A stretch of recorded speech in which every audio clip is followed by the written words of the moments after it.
VVD wint in heel Venray. Lucie Houwe trots op brons. Het is vandaag 13 september, dit is het Pelemaasjournaal. De VVD heeft gisteren in Venray de meeste stemmen gehaald bij de Tweede Kamerverkiezingen. 27,3% van de stemmen ging naar de partij van Mark Rutte. PvdA kreeg 19% van de stemmen. Het CDA was de grote verliezer in de gemeente. In 2010 waren ze nog de grootste partij met 21% van de Venrayse stemmen. Nu behaalden zij slechts 12,5%. Hiermee zijn ze de vierde partij geworden. De SP is als derde in Venray geëindigd met een percentage van 17%. In totaal ging bijna 3/4 van de Venrayse stemgerechtigden gisteren naar de stembus. De mensen op straat lijken niet verbaasd over de verkiezingsuitslag. Nou, het was te verwachten zo, denk ik. Want de voorspelling, ja, er zaten wel een stukje langs. En de PVV die ging een heel stuk verliezen, dus dat zat er ook dik in. Op zich niet zo verrassend. Ik denk dat heel veel mensen een beetje voor zekerheid gekozen hebben. En daarom de grote partijen uit de peilingen toch maar gekozen hebben. Ik had het eigenlijk wel verwacht dat het tussen die twee ging. Dus, Dat de grote winnaars nu ook samen moeten regeren, lijkt onvermijdelijk. Hier zijn de stemmers ook realistisch over. Nou, dat zal wel VVD worden met PvdA. En misschien wat van SP of zo erbij. Maar PVV zou helemaal afvallen, denk ik. Want dat is echt niet goed geworden. Nee. Ja, zoals het er nu uitziet, tenminste, is het gewoon een formatie tussen de PvdA en de VVD. En dan aangevuld met of een D66 CDA. Er zijn echter ook mensen die sceptischer zijn over deze formatie. VVD en PvdA, allebei, je moet allebei proberen te gaan formeren en ik ben bang dat dat niet gaat lukken. Ik denk volgend jaar weer nieuwe verkiezingen. De onderhandelingen over een formatie zullen waarschijnlijk spoedig van start gaan. Veel fractieleiders hebben namelijk gezegd dat ze snel een stabiel kabinet willen samenstellen. De rechtbank in Roermond heeft 2 19-jarige Venraynaren veroordeeld tot gevangenisstraffen. Zij deden een gewelddadige poging om cafetaria Thiele aan het Kennedyplein in Venray te overvallen. Dat gebeurde op 28 oktober vorig jaar. De 2 jonge mannen kwamen gewapend cafetaria binnen. Een medewerker kreeg een mes tegen zijn keel en het bevel om geld te geven. Volgens het Openbaar Ministerie raakte de medewerker hierbij licht gewond. De 2 daders gingen er zonder geld vandoor en werden kort daarna opgepakt in Venray. Beide mannen bekenden de poging tot overval. De hoofddader moet 30 maanden de cel in, waarvan 6 maanden voorwaardelijk. Dit is 9 maanden meer dan de eis van het Openbaar Ministerie. De andere dader heeft een celstraf van 21 maanden gekregen. Net als de hoofddader kreeg hij 6 maanden voorwaardelijk. Beiden hebben een proeftijd van 2 jaar. Lucie Houwe uit Leunen heeft vrijdag met het Nederlands rolstoelbasketbalteam een bronzen medaille behaald op de Paralympische Spelen in Londen. Zij speelde vrijdag tegen de Verenigde Staten en wonnen deze wedstrijd met een eindscore van 71-47.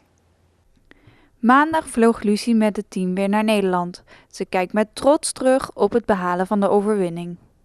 Ja, de laatste 10 seconden, toen waren we samen aan het aftellen met het hele team. En dan weet je eigenlijk dat de buit binnen is en dat onze missie voor een medaille geslaagd is. Dat voelde zo goed. We waren met z'n allen zo blij dat de wedstrijd over was en dat we gewonnen hadden. Met de fans die daar ook allemaal waren, hebben we daar een feestje gebouwd bij de kroeg die daar was. En de dag daarna nog de huldiging in het Hollandhuis, waar we nog een keer een hoedje kregen en toegesproken werden door chef de mission. Dus dat was wel heel erg leuk. Kans op zilver of goud liep het team mis nadat ze de wedstrijd tegen Duitsland verloren. De Nederlandse dames kregen genoeg kansen, maar de ballen vielen er tijdens deze wedstrijd niet in.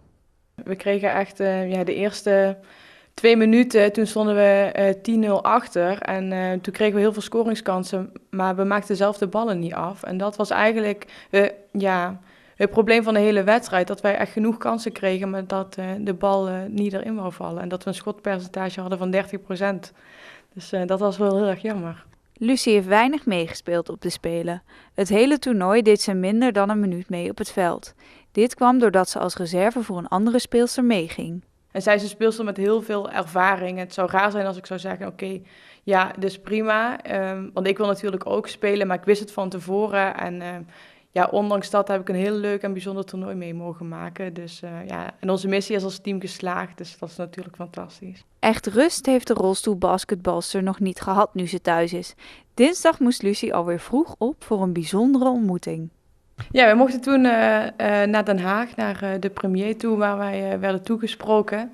En waar een aantal mensen ook nog een lintje kregen. En ja, dat was wel heel bijzonder dat je door allerlei verschillende mensen wordt toegesproken hoe bijzonder je prestatie eigenlijk is geweest. Zaterdag wordt de overwinning nog thuis met familie en vrienden gevierd. Over enkele weken start Lucie weer met de eerste trainingen. De Jeugd Natuurwacht Venray heeft 59 nieuwe leden.